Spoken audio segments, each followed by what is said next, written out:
Hey y'all, I'm Casey Bell of the Google Teacher Tribe podcast, a proud member of the Education Podcast Network, just like the show you're listening to right now. The opinions expressed are those of the individual hosts. Make sure you check out all the other great podcasts at edupodcastnetwork.com and get ready because the learning begins in 3, 2, 1.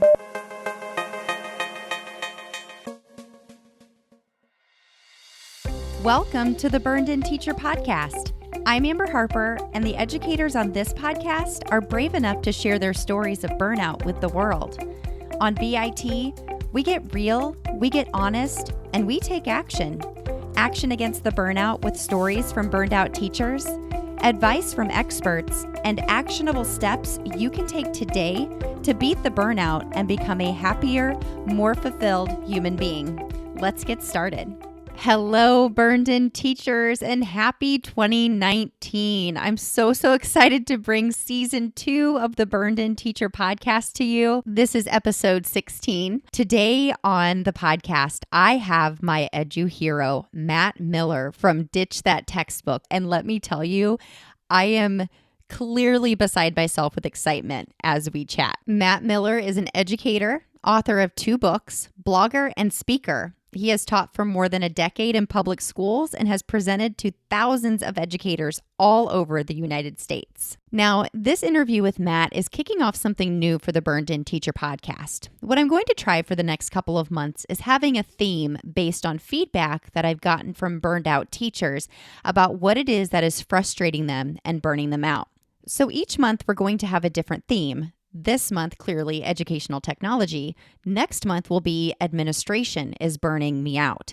And the following month, I'm looking at time management or productivity. These are all things that you have told me are things that are burning you out and that you need help with. So each month, you'll hear a combination of interviews with burned out teachers on that topic, experts, and I will go solo to share my own experiences as well. If you have an idea for a topic that I should cover during a month of 2019, email me at support@burnedinteacher.com and let me know what it is that you're struggling with. And maybe I'll even have you on the podcast to tell your story. Now, educational technology tends to be something that frustrates and overwhelms a lot of teachers. And because my educational journey was influenced so much by educational technology, I thought this would be a great way to kick off 2019 and season 2 of the podcast. I also have to admit a little selfishly that I just couldn't wait to interview Matt and get his episode out here.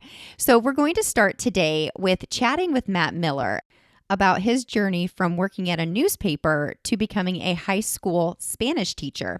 And also how when he wrote the book, Ditch That Textbook, it was not really a play on words. He literally ditched his textbooks with his students in the middle of a lesson, and he's going to share that story with us. You're also going to hear me share about how Matt's book saved my career in education.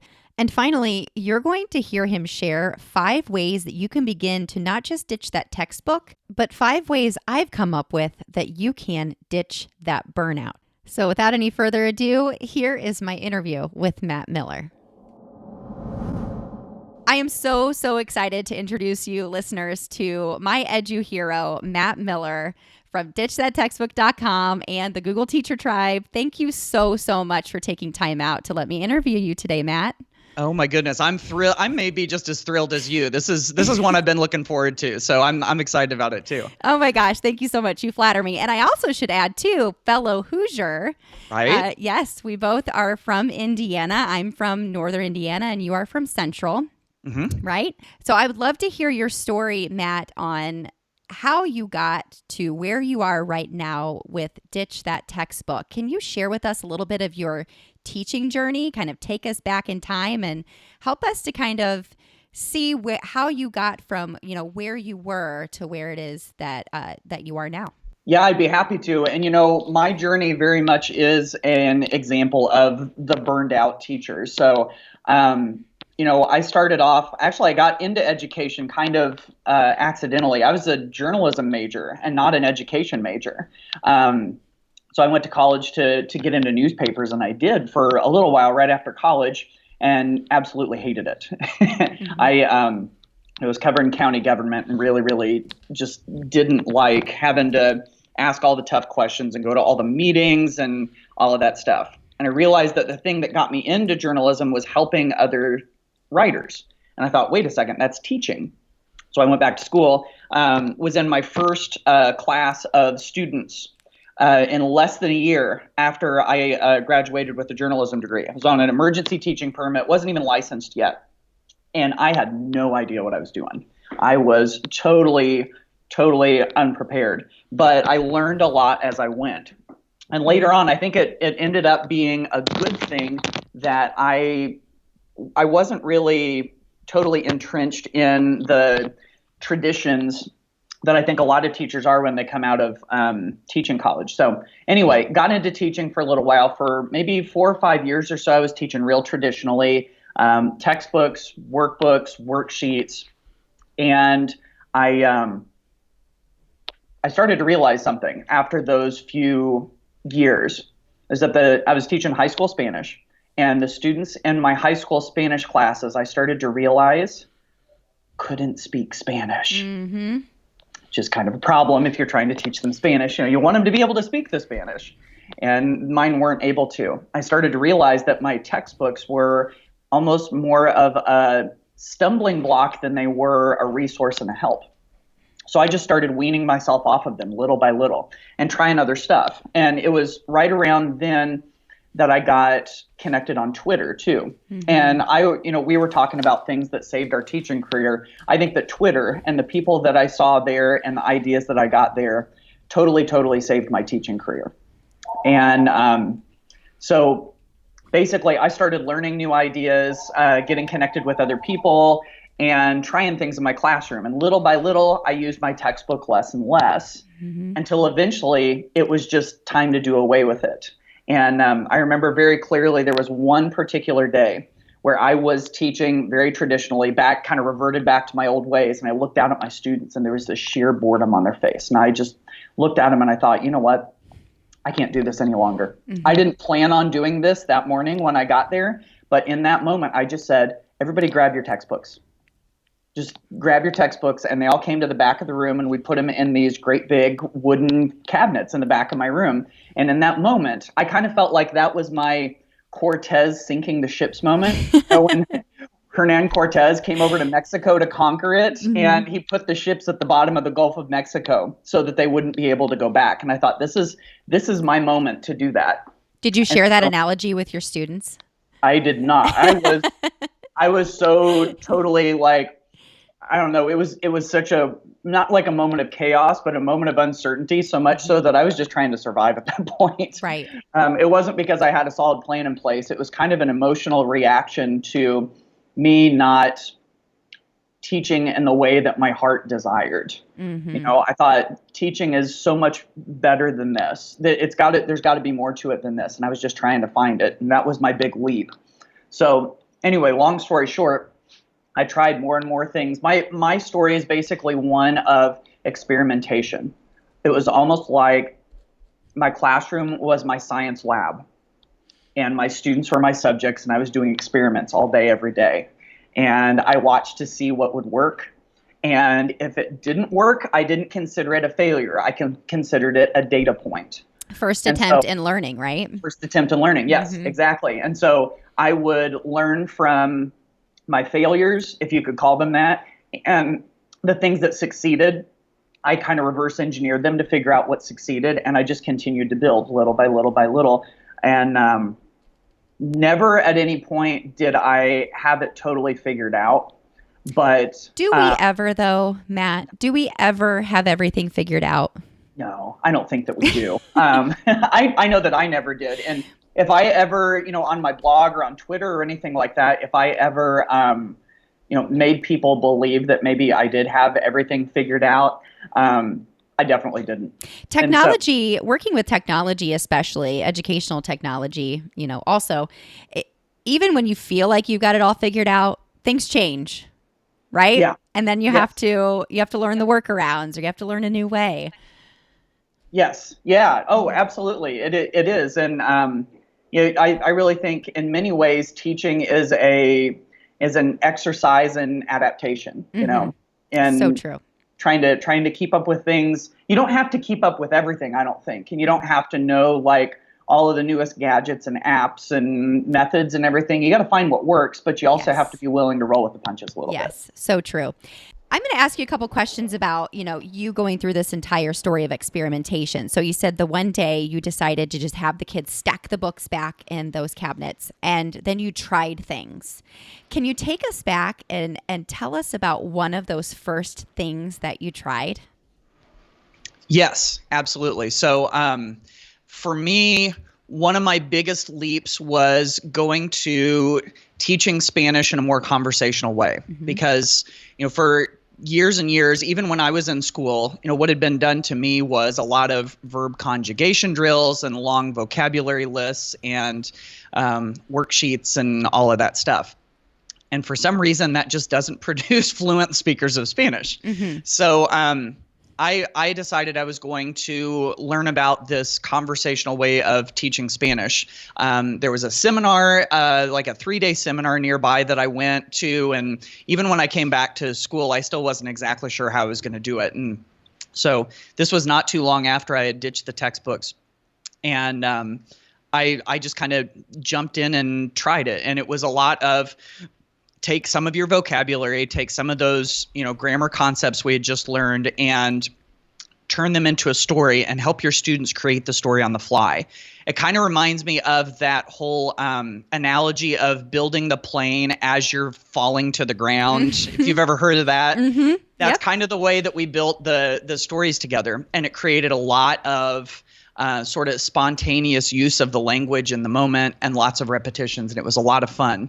But there were lots of crash and burn moments where the story didn't take off or the kids just weren't feeling it that day. And so it was kind of like I knew that was what I needed in the moment, but it made me feel really uncomfortable to try to do all of that. And but I was still willing to give it a shot. And that was probably one of the biggest things. It was a little bit of a calculated risk, but it ended up being a lot of fun and really rewarding in the end. Clearly very rewarding for yourself and for your students. So I have to go back to the mission of this podcast and ask you that, after 4 or 5 years of teaching very traditionally with those textbooks, do you feel like when you decided to put those textbooks away, do you feel like you were going through a season of burnout there where you either had to make a big change or things were just not going to work out for you in the classroom? Yes. Forgive me if I'm making an assumption here, but it sounds very burnout-esque, if you will. Can you tell us a little bit about how that felt and maybe conversations you had or what kind of things were going through your mind and what you were doing? Yeah, absolutely. I remember very clearly there in that season of life, I was teaching. I had, 4 preps a day, which meant like 4 separate classes to prepare for every day. I was still sort of struggling to find my way on what my teacher voice was, like who I wanted to be and what my class was going to be, what the identity of it was. I was struggling with that, but I was also coaching. I was a high school swim coach for 5 years.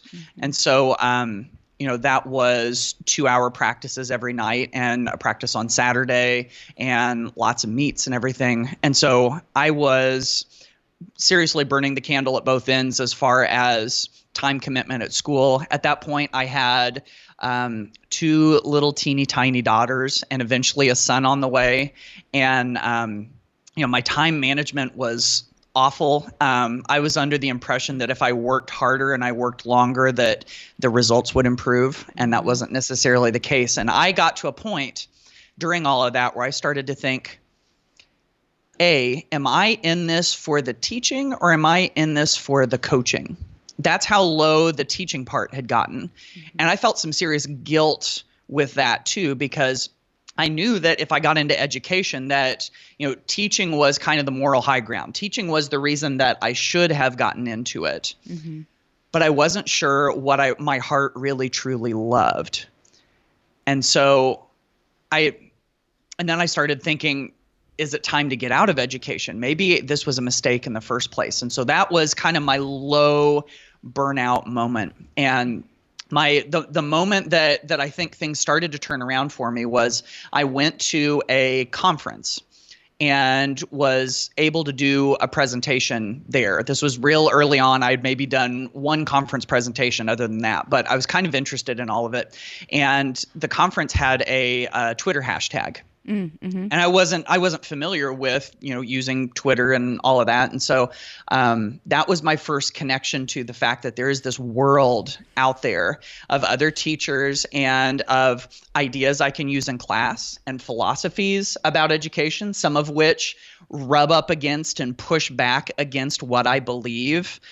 There were people who had totally different directions on how they were going in education. Sometimes. But all of that I found was like this breath of fresh air where I felt like I was by myself. I was being suffocated. I was just struggling and stuck in a rut. I'm going to mix all of my analogies together right now. But nope. It's all true. It's all real. Mm-hmm. All of those things. And that was my lifeblood and my breath of fresh air that kind of pulled me out of that moment. I love it because I have a similar connection to that. When I I've talked about this so many times because people bring up Twitter all the time as something that saved them. Went to Dave Hotler's session at the Google Summit in Franklin. Really? And I walked out feeling like I was mad at myself. I cannot believe all of this stuff has been happening. And it's my fault. Why was I never on there? Because he just showed us all of these. He showed us, of course, how to use handles and hashtags.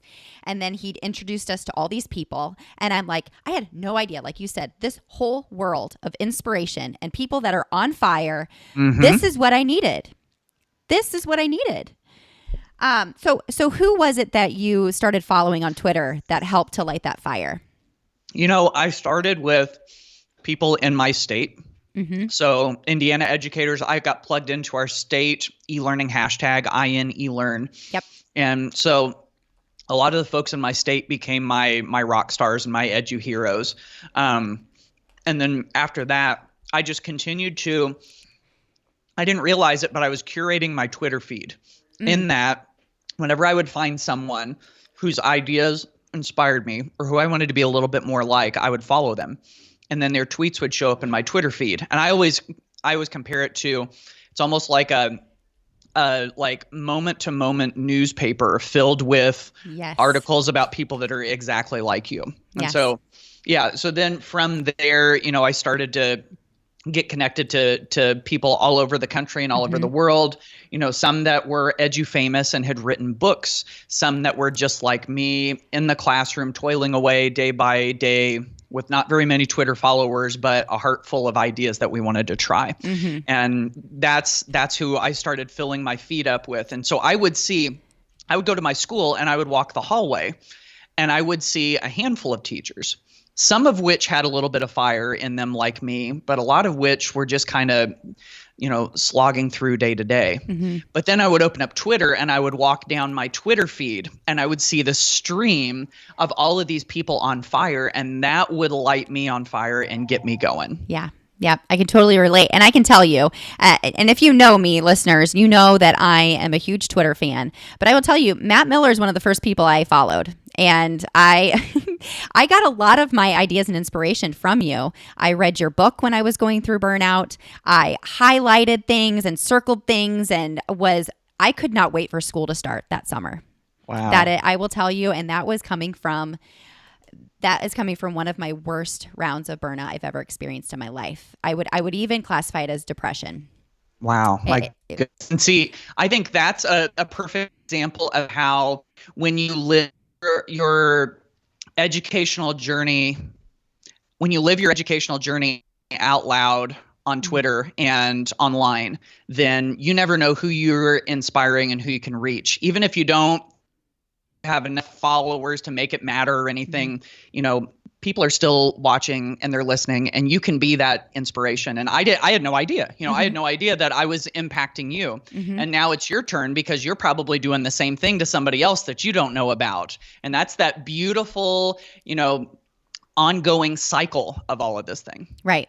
And I mean, and that's all I can hope for, is that I can return the favor that people like you and Casey Bell have done for me.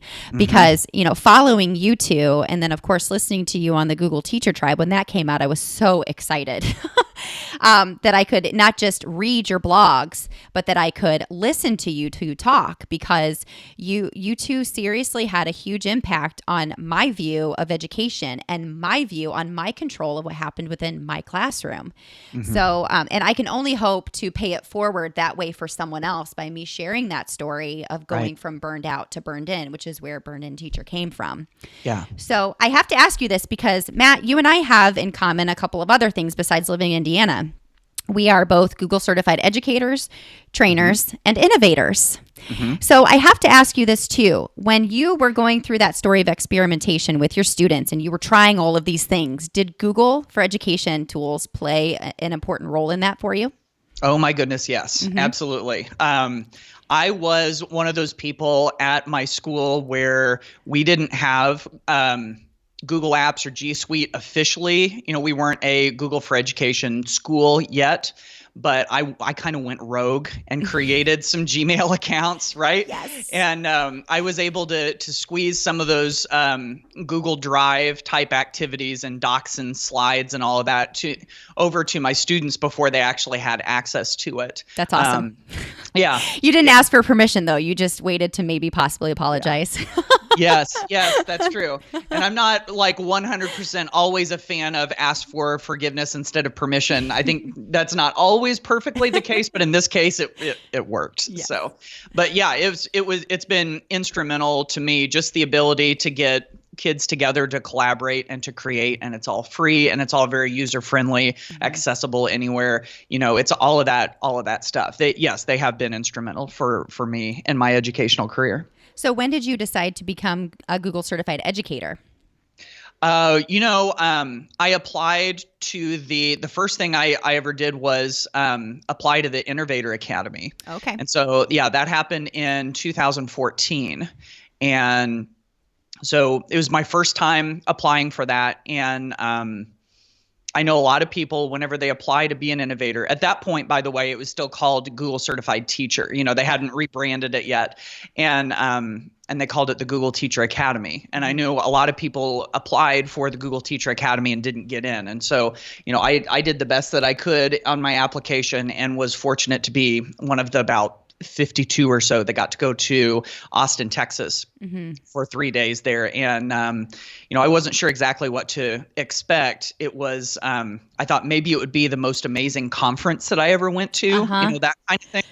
But it turned out, and it was amazing, but it turned out that and I know whenever people talk about this is almost getting kind of cliche, but the connections that I made there, the people that I met, and it wasn't so much that 3-day thing changed my life as knowing these people and then calling on them later. I didn't see the true ripple effect of it until years later. And now here I am, having started a podcast with one of my Google Teacher Academy fellows, and having interacted and collaborated with several of them. And so that was definitely, and that I think that started to open my eyes.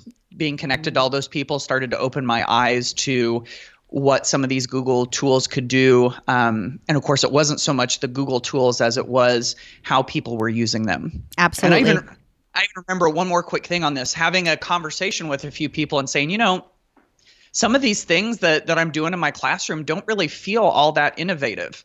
And but people are like, when I share them on my blog, people are like, oh, this is amazing stuff. And I think that just goes to show that sometimes we don't realize how cool something is that we're doing and how useful and helpful it can be to other people. I think everybody's got a story and everybody's got ideas that are worth sharing. And sometimes we don't, because we downplay them in our own minds. I 100% agree with that. We live in our own head. We live in our own space. And sometimes we make the assumption that everybody's doing this. Right. Everybody's doing these things. Everybody is seeking this resource, or, and we're not.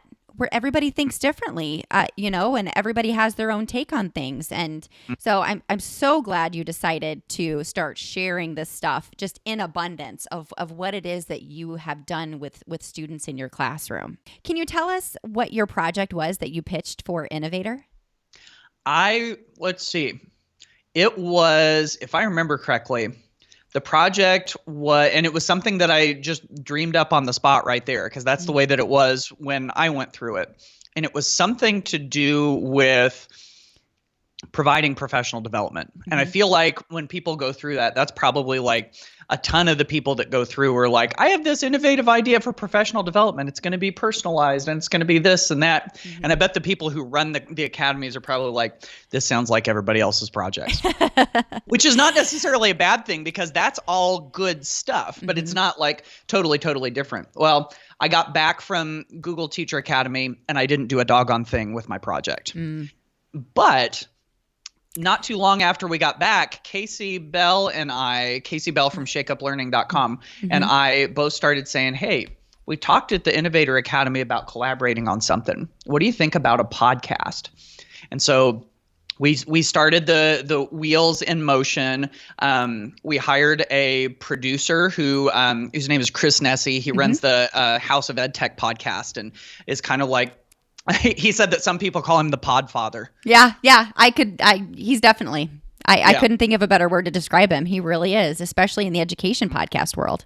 Right. Yeah, totally agree. And so that kind of ended up being my de facto project for the Innovator Academy, was the podcast. And thankfully, it's still hanging strong in its third season right now. Yeah, and it's excellent. If you have not listened to the Google Teacher Tribe podcast, I am telling you, especially if you're looking for innovative ideas and dynamic learning experiences, as Casey calls them, then that is the podcast for you. I listen in every week. I actually have a link to their episodes on my G Suite 123 Google site that I put together for teachers. It's excellent content, and you share everything. I mean, your show notes are just incredible.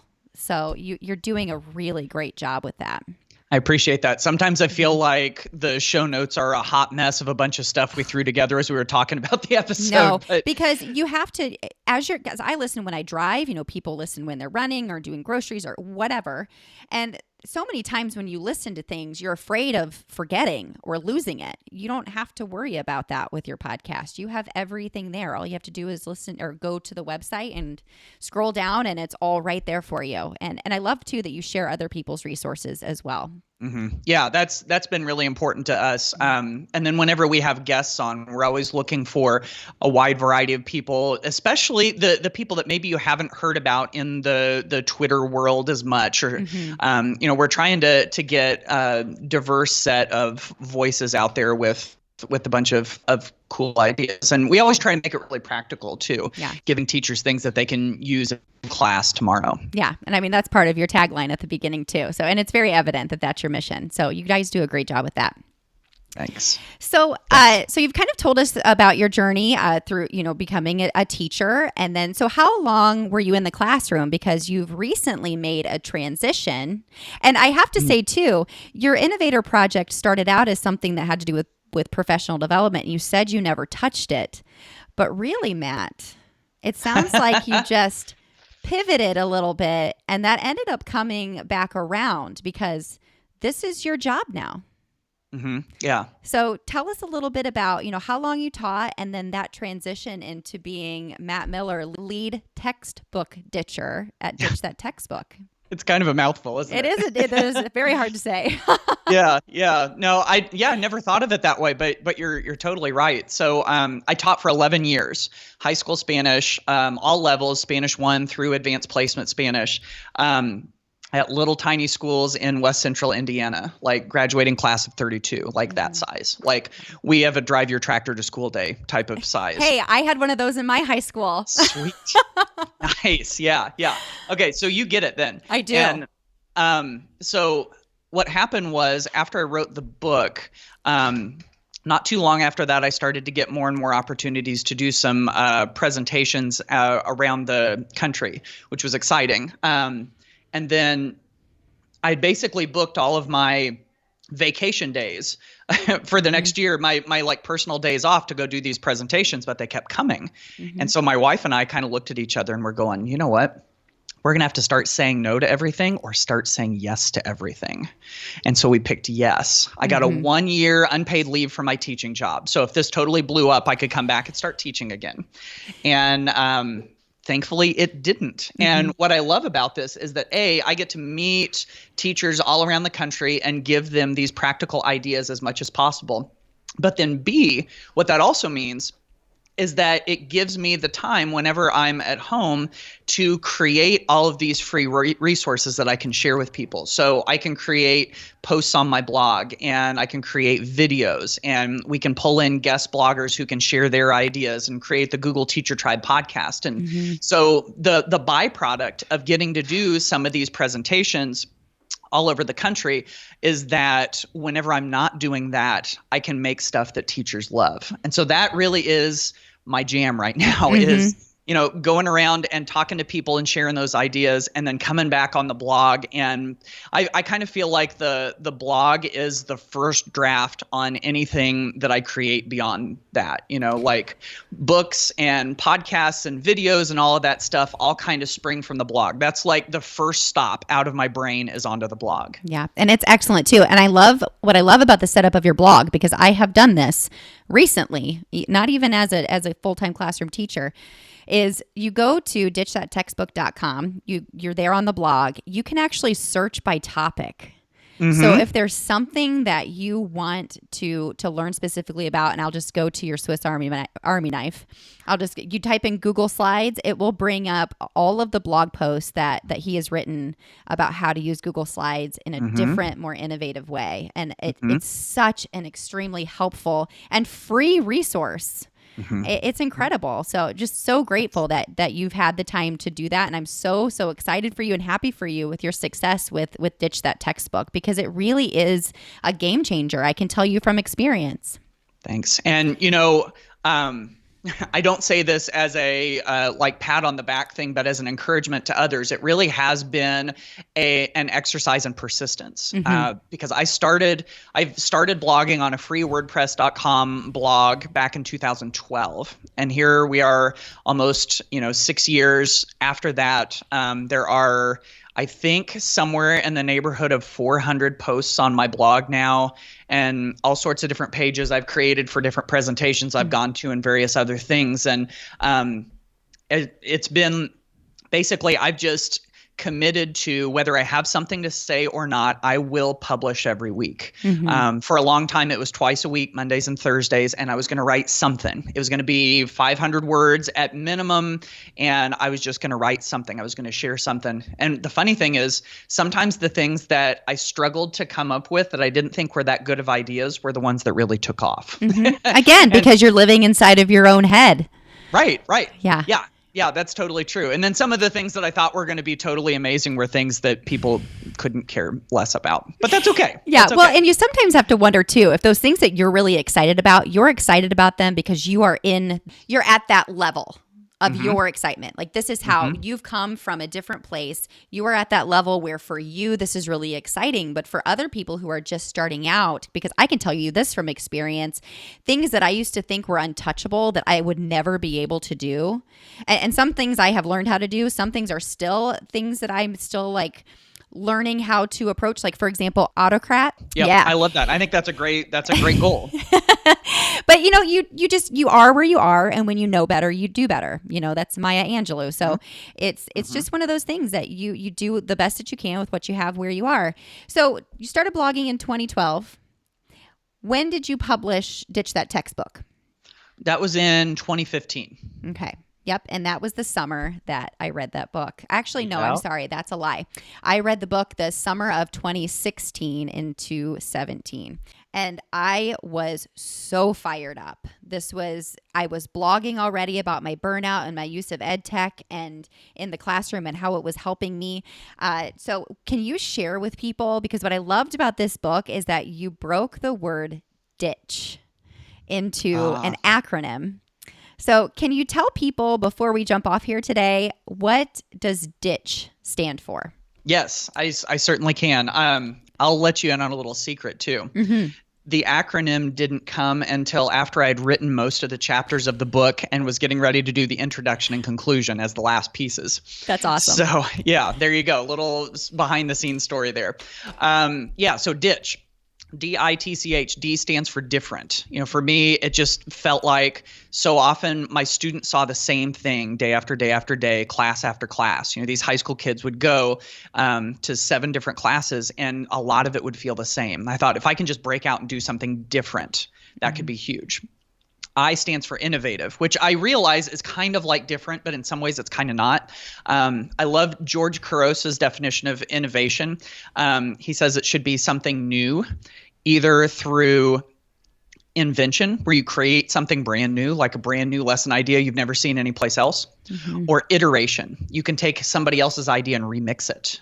It needs to be new and it needs to be better. And so if you're willing to try something new and try something better, then that's what that's all about. DIT. That's different than different, because you could try something different, but it's not innovative. Yeah, absolutely. So the T is tech laden. That's where, how can we bring technology in meaningful ways, not just for the sake of using technology, but find ways where it can improve our practice and improve learning for students. So DIT, different, innovative, tech laden. The C is creative.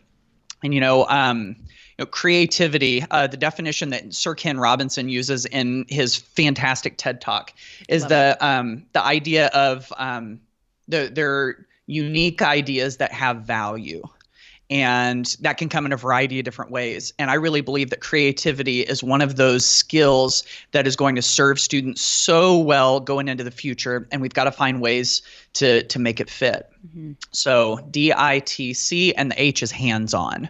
And that just comes from my own experience of learning as a student, as a young student and as an adult learner, that the more that I can do things with my own 2 hands and not just hear about them, the better. So different, innovative, tech-laden, creative, hands-on. DITCH, ditch.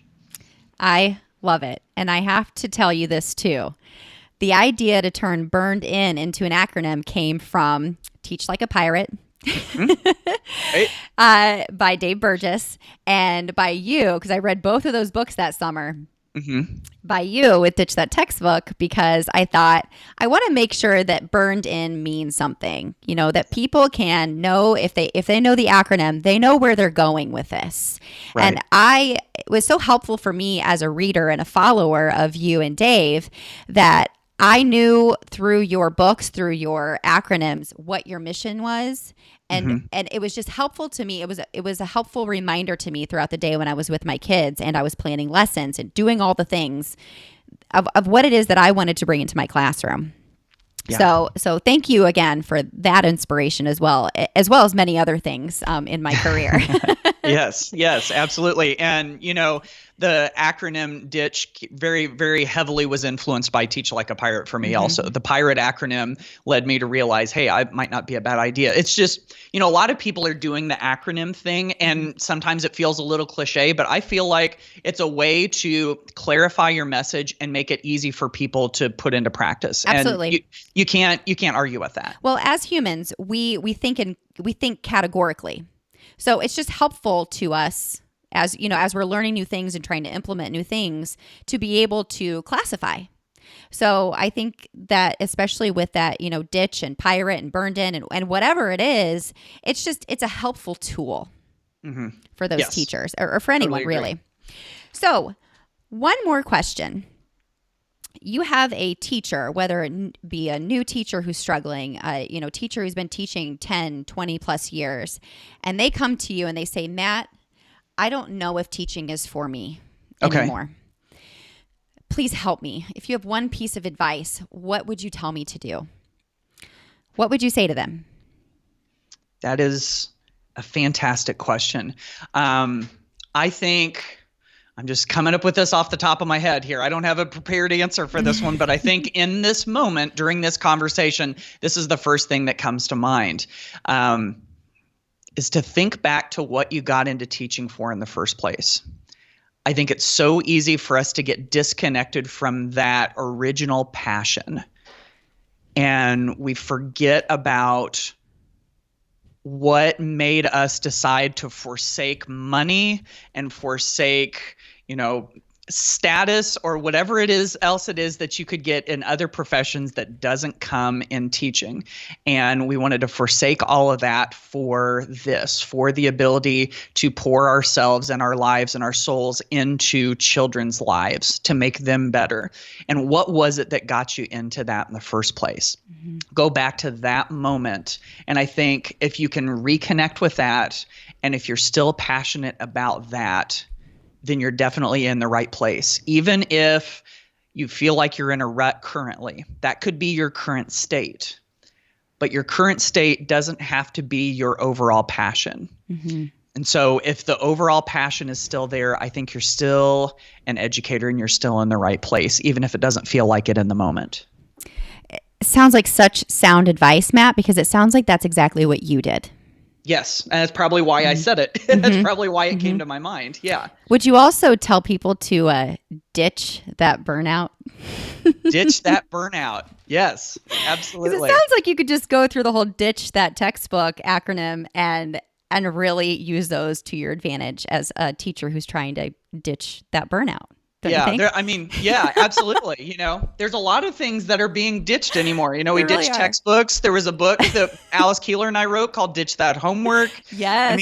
There's just all sorts of ditching going on. She was another one that I followed very, very closely. Her and Christine Pinto were very influential to me as well. So I'll have to put their stuff in the show notes as well. So I think we just came up with the title of this podcast episode.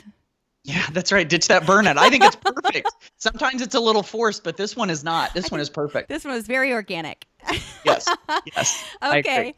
I know you've got to get going, but I have to ask you a couple of the Burned In Teacher lightning round this or that questions. All right. Okay. Are you ready? Yeah. Okay, here we go. Soup or sandwich? Sandwich, always. Yes, I agree. So much easier to eat on the run. Card game or board game? Card game. Mm-hmm. What kind of card game? You better say euchre. I was about to say I've played so much euchre in my life. Yes, I can play euchre mindlessly and keep up with it and have good conversations. That's amazing. For all of you non-Hoosiers, euchre is the card game of the Indiana state. So it is. All right, and finally, dine in or delivery? Dine in. What is your favorite restaurant in Indiana? Oh my goodness, it depends on. No, I don't think there's depends on now that I think about it. It's either Chipotle or Qdoba. Ooh. I am a burrito on the go kind of guy. But that's funny because I just said dine in and I said burrito on the go. But I will sit down and eat it whenever possible. But you have the choice with that option there, right? Yeah, totally. Oh my goodness. Matt, I feel like you and I have way too many similarities not to meet in person and have a burrito and chat over We're going to do this at some point. Yes, we are totally going to do it. Oh my goodness. Thank you so much for all of your wisdom and sharing your story. I'm so grateful to actually get to talk with you one-on-one about our passions and our journeys. I'm so thankful. It's been my pleasure. I've really enjoyed it. All right. Thanks again. I clearly enjoyed that interview so much and took so much away from it. Number one, what an excellent story and testament to the fact that the greatest moves and changes in our mindset in our lives can come out of burnout. There's actually an analogy that I have that came actually out of a family vacation that we took this past summer to Sequoia National Park in California. I learned there that giant sequoias actually need fire to release seeds from their cones. They cannot grow without fire. So this is a great example of how we can rise from the ashes, start at rock bottom, and build our ideal reality. And I've said it before that when we are at our rock bottom, that is the time that we have the most opportunity for change. So speaking of change, let's talk about how we can ditch that burnout. So number one, Matt said that D stands for different. So let's think different. Let's do different. We can't keep doing the same things over and over and expect a different result, especially when we're talking about this one precious life that we have. Next is I, innovate. I love that Matt said that we can ideate our own future or we can model after someone else and make it better. This could be the next hour, the next month, the next year. It's totally up to you. And isn't it freeing to know that you have control over this? Next is T, tech laden. Use technology selfishly to learn, connect, and plan your future. I tell teachers all the time, yes, tech can make your lessons more engaging, but you can use it selfishly to be more efficient and to learn about so many things that can change your own life. Next is C, get creative. Create your future and your ideal life by taking the next best steps for you. And because you're in control, you get to create those steps for yourself. And finally, H, hands-on.